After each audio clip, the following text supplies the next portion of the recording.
जय माता दी।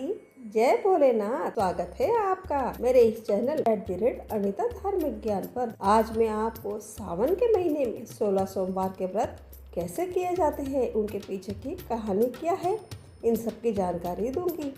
सावन के महीने में 16 सोमवार व्रत करने से व्यक्ति पर भगवान शिव की विशेष कृपा बनी रहती है। सावन के महीने में जो मनुष्य 16 सोमवार का व्रत करता है उसकी सारी मनोकामनाएं पूरी होती है।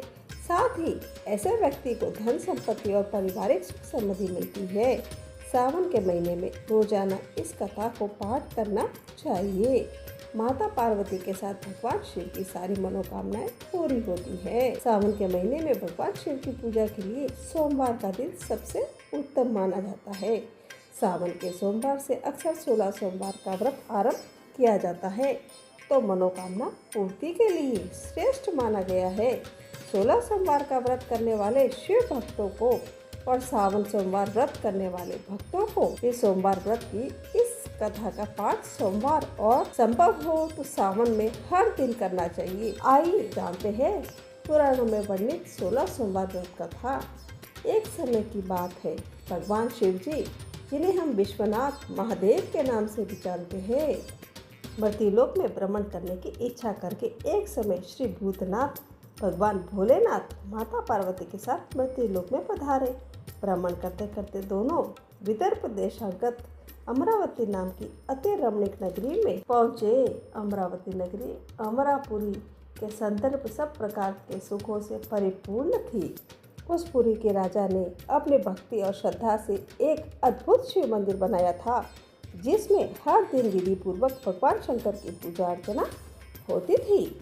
शिवजी और माता पार्वती को वह मंदिर इतना प्रिय लगा कि वे वहीं ठहर गए। उस शांत, पवित्र और मनोहारी मंदिर में रहते हुए शिवजी और पार्वती जी प्रसन्नचित्त रहते थे।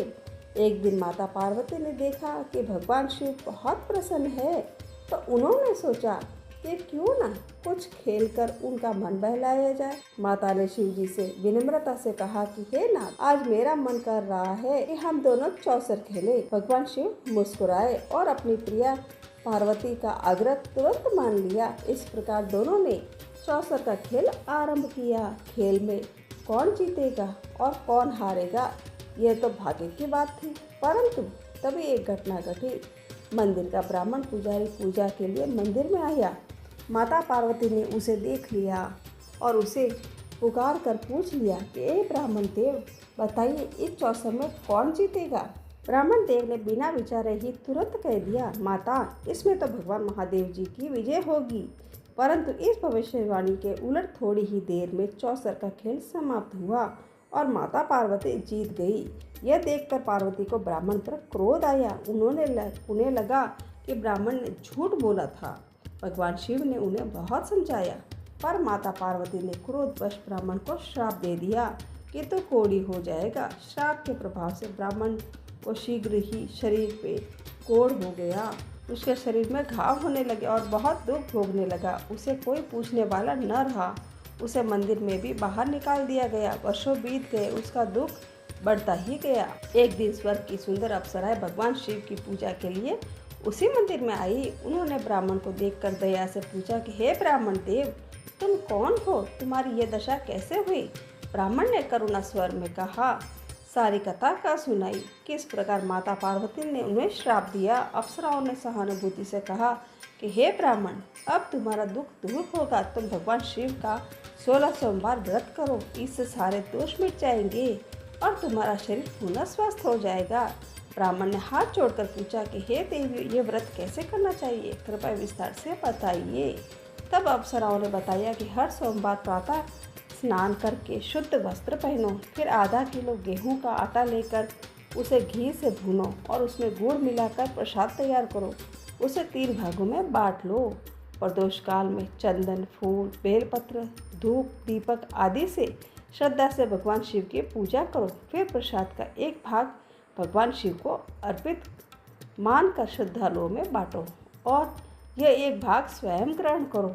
इस तरह 16 सोमवार तक यह व्रत करो। 17वें सोमवार को विशेष पूजा कर चूरमा बनाओ और सभी को बांटो। भगवान शंकर की कृपा से सब मनोरथ पूर्ण होंगे।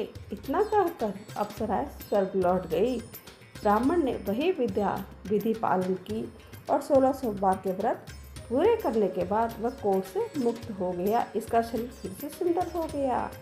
कुछ समय बाद भगवान शिव और माता पार्वती फिर उसी मंदिर में आए। उन्होंने स्वस्थ पुजारी को देखकर माता पार्वती ने आश्चर्य से पूछा कि तुम्हारा रोग कैसे दूर हुआ। ब्राह्मण ने हाथ जोड़कर 16 सोमवार व्रत की सारी महिमा माता को सुनाई। माता पार्वती जी को व्रत की महिमा जानकर बड़ा हर्ष हुआ। उन्होंने भी इस व्रत की विधि पूर्वक किया और व्रत के प्रभाव से उनके पुत्र कार्तिकेय, जो माता से कुछ रुष्ट होकर दूर चले गए थे, स्वयं लौट आए और माता के आज्ञाकारी बन गए। कार्तिकेय जी की ये चमत्कार सुनकर बड़ा कौतूहल हुआ। उन्होंने माता से कहा कि माते, आपने ऐसा कौन सा उपाय किया जिससे मेरा मन बदल गया। माता ने भी उन्हें 16 सोमवार व्रत की पूरी कथा सुनाई। कार्तिकेय जी ने भी इस व्रत को विधि पूर्वक किया और शीघ्र ही उनका एक प्रिय मित्र, जो बहुत समय से दूर था, वह लौट आया। कार्तिकेय जी के एक मित्र ब्राह्मण ने जब यह व्रत की महिमा सुनी तो उसने भी इसे विवाह के लिए किया। एक दिन वह किसी अन्य देश गया जहाँ राजा अपने कन्या का स्वयंवर कर रहा था। स्वयंवर में अनेक राजकुमार आए थे, परंतु भाग्यवश उस ब्राह्मण के गले में ये राजकन्या ने हाथी की पीठ पर बंधी वरमाला डाल दी। राजा से प्रतिज्ञा के अनुसार अपनी पुत्री का विवाह उसी ब्राह्मण से कर दिया। ब्राह्मण और राजकन्या का जीवन आनंद से बीतने लगा। एक दिन रानी ने अपने पति से पूछा कि हे स्वामी, ऐसा कौन सा पुण्य कर्म है जो आपने किया है, मेरे जैसा सौभाग्य मिला। ब्राह्मण ने मुस्कुराकर कहा, हे प्रिय, यह सब 16 सोमवार व्रत का चमत्कार है। रानी ने भी पुत्र प्राप्ति की इच्छा से यह व्रत शुरू किया। भगवान शिव की कृपा से उसके गर्भ में एक सुंदर, तेजस्वी और धर्मात्मा पुत्र उत्पन्न हुआ। वह बालक बड़ा होकर अत्यंत ज्ञानी और यशस्वी राजा बना।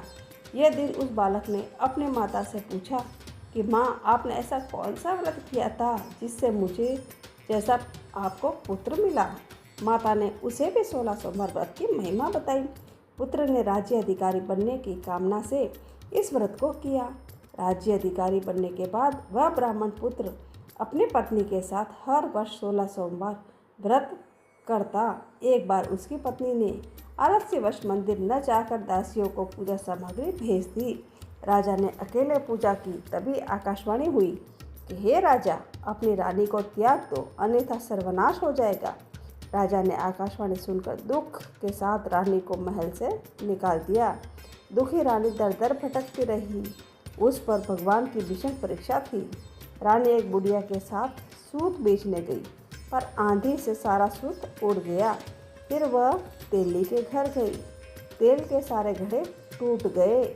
नदी में पानी भरने गई तो नदी सूख गई।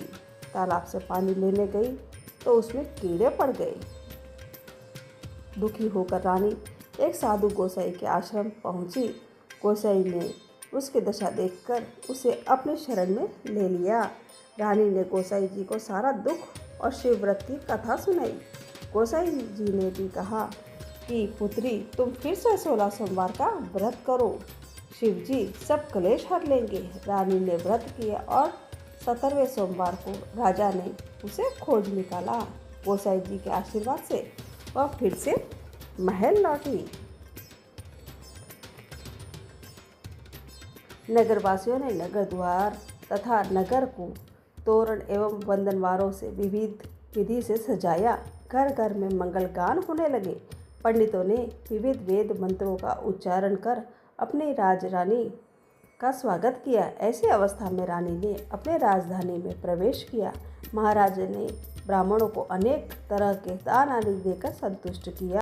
याजकों को धन धान्य दिया। नगरी में स्थान स्थान पर भंडारे खुलवाए जहाँ भूखों को भोजन मिलता था। इसी प्रकार से राजा शिव जी की कृपा का पात्र हो राजधानी में रानी के साथ अनेक तरह के सुखों का भोग करने लगा। 16 सोमवार का व्रत करने लगा और विविध शिव पूजन करते हुए इस लोक में अनेक सुखों को भोगने के पश्चात दोनों शिवपुरी को पधारे। जो मनुष्य मनसा वाचा कर्मणा भक्ति सहित 16 सोमवार का व्रत एवं पूजन इत्यादि विधि व्रत करता है, वह इस लोक के समस्त सुखों को भोगकर अंत में शिवपुरी को प्राप्त होता है। यह व्रत सब मनोरथों को पूर्ण करने वाला है। इस प्रकार मैंने आपको 16 सोमवार की कहानी सुना दी है। अगर आपको मेरी ये कहानी पसंद आई है तो आप मेरी इस वीडियो को लाइक, शेयर और सब्सक्राइब जरूर करें। जय भोलेनाथ, जय माता दी।